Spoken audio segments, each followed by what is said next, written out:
বলছিলাম আমাদের প্রবাসী ভাইদের কথা। আহা, কত কষ্ট, কত কষ্ট। এই কষ্ট করে তারা কিভাবে টাকা পাঠায় আমরা সবাই জানি।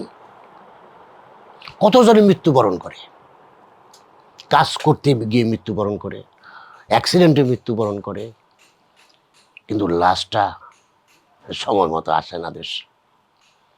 আমি মনে করি বর্তমান যে বিপ্লবী সরকার আছে, অন্তর্বর্তীকালীন সরকার, এ ব্যাপারে যথাযথ পদক্ষেপ নেবেন। ওই প্রবাসী লাশ দেশে আসতে হবে বিরোচিত মর্যাদায়, স্যালুট দিতে হবে তাদেরকে। এই সম্মান, এই মর্যাদা যদি আমরা তাদেরকে না দিতে পারি, তাহলে জাতি হিসেবে আমরা পিছনেই পড়ে থাকব। আর এই যে প্রবাসী ভাইদের উদ্দেশ্যে একটা কথা বলতেই হয়, আপনারা যারা বিদেশে যান, দালালের মাধ্যমে অনেক টাকা পয়সা খরচ করে কতজনে ফ্রডেড হন, প্রতারিত হন, আবার ফিরে আসতে হয়, কত টাকা খরচ হয়, পরিবারটা রাস্তায় বসে যায়, পথে বসে যায়। তাদের প্রতি আমার আহ্বান, আপনারা বৈধ পথে যাবেন, নিজেরা ওয়েল ট্রেন্ড হয়ে যাবেন। ল্যাঙ্গুয়েজ এফিসিয়েন্সি, আরব দেশে গেলে অন্তত আরবি ভাষায় কথাবার্তা কীভাবে বলতে হয় অথবা বুঝতে হয়, অতটুকু এফিসিয়েন্সি থাকা দরকার। আর যারা অন্যান্য দেশে যান, ইংরেজির ব্যাপারেও তাদের লার্নিং, লিসেনিং, এই সমস্ত ব্যাপারে তাদের একটু দক্ষতা থাকতেই হবে। তা নাহলে বেতনের স্কেলও সর্বনিম্ন আমাদের বিদেশি বা প্রবাসী শ্রমিক ভাইরা পায়। অথচ ওই ধরনের শ্রমিক ভারত বা অন্যান্য জায়গা যে দেশ থেকে যায়, তারা একটু স্কিলড হওয়ার কারণে অনেক বেশি বেতন পায়।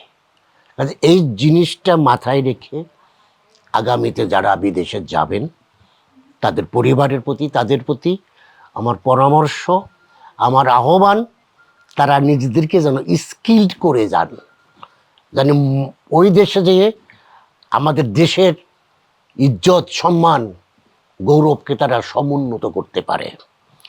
আমাদের প্রতি ওই বিদেশের যেন লোকদের যেন একটা তাচ্ছিল্য মনোভাব না থাকে, এই আত্মমর্যাদাটা আমাদের প্রবাসী ভাইদেরকে ধরে রাখার আমি উদাত্ত আহ্বান জানাচ্ছি।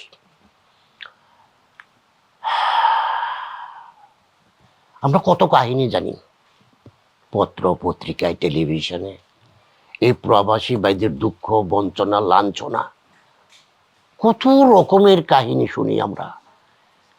আমাদের যারা দূতাবাস আছে বিদেশে, তাদের উচিত হবে মেইনলি এই প্রবাসী ভাইদের ব্যাপারে স্পেশাল নজর দেওয়া, অ্যাটেনশন দেওয়া।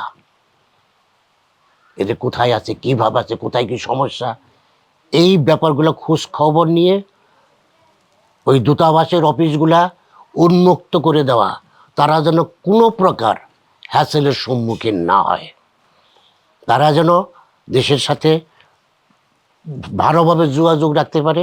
এই ব্যাপারে ওই দূতাবাস যথাযথ সাহায্য করবে। ওইখানে যাতে কোনো বিড়ম্বনা বা হ্যাসেলের সম্মুখীন না হয়, দূতাবাস তড়িৎ গতিতে ব্যবস্থা নেবে। ওইখানে তাদেরকে পিকনিক করার জন্য পাঠানো হয় নাই। দূতাবাসের যারা রাষ্ট্রদূত বা হাই কমিশনার অথবা কর্মকর্তা কর্মচারী আছেন, তাদের মনে রাখতে হবে তারা কিন্তু ওখানে পিকনিক করার জন্য যায় নাই। ওই মানুষের কষ্টার্জিত বৈদেশিক মুদ্রা থেকেই তাদের বেতন ভাতা সবকিছু বহন করা হয়।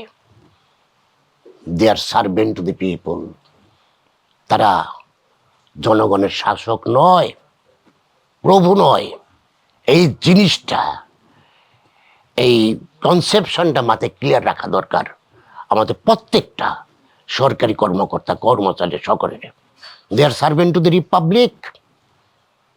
তারা প্রভু নয়, তারা এই নাই কর্মকর্তা নয়, ওইভাবে এই মানসিকতাকে, এই ঔপনিবেশিক আমলের ধ্যান ধারণাটাকে আমাদের সিভিল সার্ভেন্ট যারা আছে তাদেরকে মাথা থেকে সম্পূর্ণভাবে জেরে ফেলে দিতে হবে।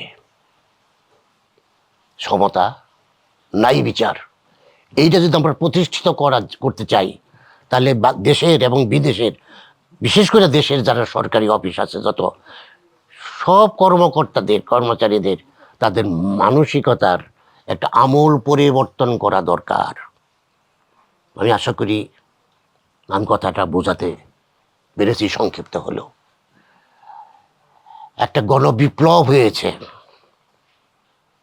এই বিপ্লব কি বার্তা বহন করছে, এই বার্তাটা প্রত্যেকটা কর্মকর্তা, পদস্থ কর্মকর্তা তাদেরকে বুঝতে হবে, মেসেজটা বুঝতে হবে, জনগণের পালস বুঝতে হবে, চিন্তা চেতনা বুঝতে হবে। তাহলে এটা বুঝেই যদি তারা যথাযথভাবে প্রজাতন্ত্রের কর্মকর্তা কর্মচারী হিসাবে সার্ভিস দিতে পারে, তাহলে আমি বিশ্বাস করি, আশা করি আগামী দিনে আমাদের দেশ অতি দ্রুত সামনের দিকে এগিয়ে যাবে।